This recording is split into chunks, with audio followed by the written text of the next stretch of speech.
Tirupati SV గోశాలకు భారీ స్థాయిలో ఎండుగడ్డి విరాళంగా అందింది. టీటీడీ బోర్డు సభ్యులు జ్యోతుల నెహ్రూ ఆధ్వర్యంలో 180 లారీల ద్వారా సుమారు 1600 టన్నుల ఎండుగడ్డిని అదనపు ఈవో వెంకయ్య చౌదరికి అందజేశారు. ఈ సందర్భంగా అదనపు ఈవో మాట్లాడుతూ గో సంరక్షణలో ప్రతి ఒక్కరూ భాగస్వాములు కావాలని, ఇంత భారీ స్థాయిలో విరాళం రావడం అభినందనీయమని కొనియాడారు. జగ్గంపేట రైతులు ఉచితంగా అందించిన ఈ గడ్డిని టీటీడీ పరిధిలో వివిధ గోశాలలకు తరలిస్తామని తెలిపారు. గోసేవ సనాతన ధర్మమని, గోవుల పరిరక్షణ సమాజానికి ఆదర్శమని ఆయన పేర్కొన్నారు.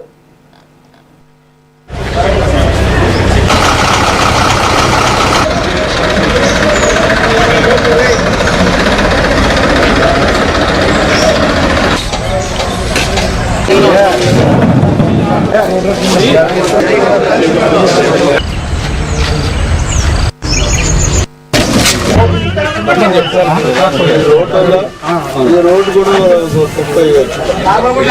స్టూడియో లాగండ్రా బాబు, అప్పుడే 4 రోజులు అయిపోయింది. మా వాళ్ళు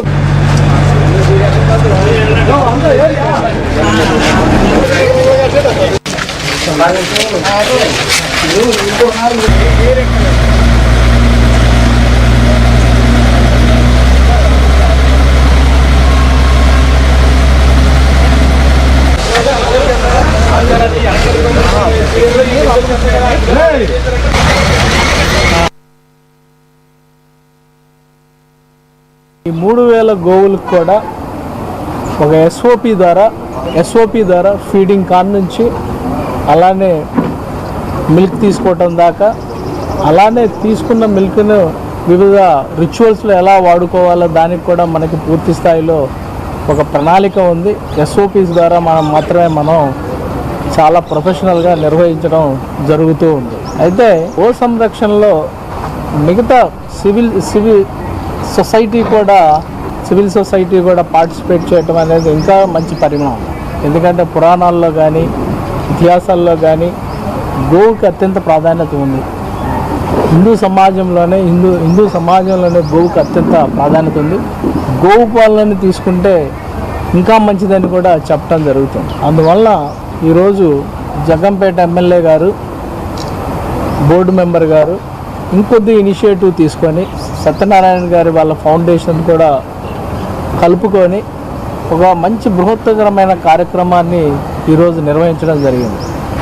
దీనివల్ల దాదాపు 1600 టన్నుల ఎండుగడ్డి ఈరోజు ఇక్కడికి జగ్గంపేట ఏరియా నుంచి ఇక్కడ దాకా తీసుకురావడం జరిగింది. దాదాపు 180 లారీల్లో తీసుకురావడం జరిగింది.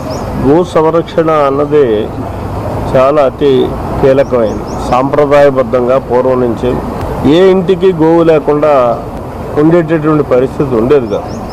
రాను మారుతున్నటువంటి కాలమాన పరిస్థితులకి కొద్దిగా ఈ గో సంరక్షణలో మాత్రం మనలాంటి పెద్ద సంస్థలు చేపట్టి సంరక్షించే కార్యక్రమాన్ని తీసుకుంటున్నాయి తప్పించి తిరుమల తిరుపతి దేవస్థానం లాంటి ఎక్కడ గ్రామీణ ప్రాంతంలో కూడా చాలా అరుదుగా కనిపిస్తున్నాయి వాళ్ళకు.